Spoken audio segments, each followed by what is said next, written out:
I looked around upon the world, and saw that it was shadowed by sorrow and scorched by the fierce fires of suffering. And I looked for the cause. I looked around, but could not find it. I looked in books, but could not find it. I looked within, and found there both the cause and the self-made nature of that cause. I looked again, and deeper, and found the remedy.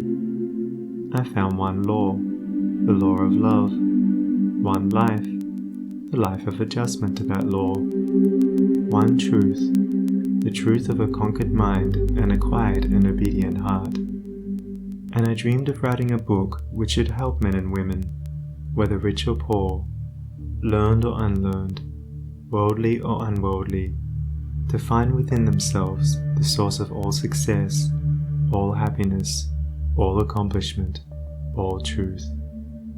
And the dream remained with me, and at last became substantial, and now I send it forth into the world on its mission of healing and blessedness, knowing that it cannot fail to reach the homes and hearts of those who are waiting and ready to receive it. James Allen. Chapter 1. The Lesson of Evil. Unrest and pain and sorrow are the shadows of life. There is no heart in all the world that has not felt the sting of pain.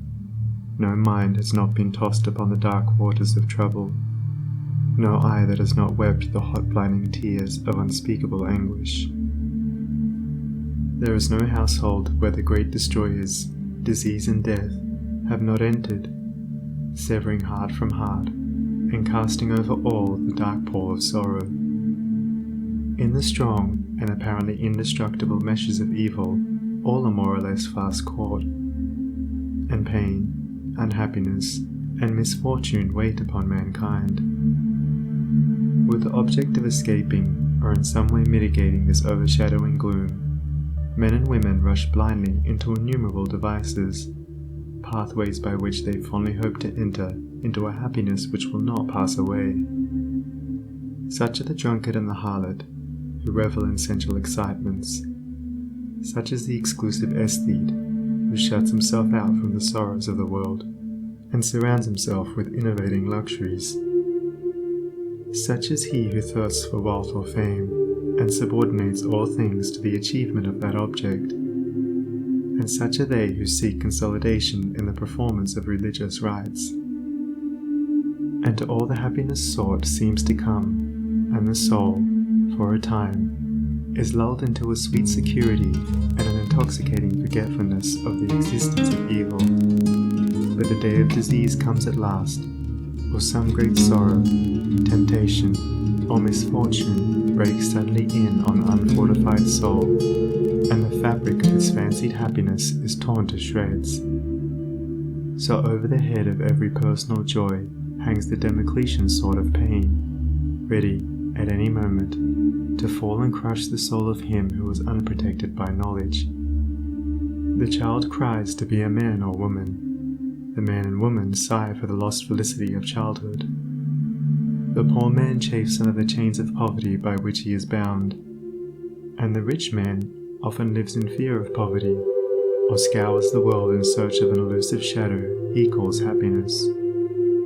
Sometimes the soul feels that it has found a secure peace and happiness in adopting a certain religion, in embracing an intellectual philosophy, or in building up an intellectual or artistic ideal. But some overpowering temptation proves the religion to be inadequate or insufficient. The theoretical philosophy is found to be a useless prop, or in a moment, the idealistic statue upon which the devotee has for years been laboring is shattered into fragments at his feet. Is there, then, no way of escape from pain and sorrow? Are there no means by which bonds of evil may be broken? Is permanent happiness, secure prosperity, and abiding peace a foolish dream? No, there is a way, and I speak it with gladness, by which evil can be slain forever.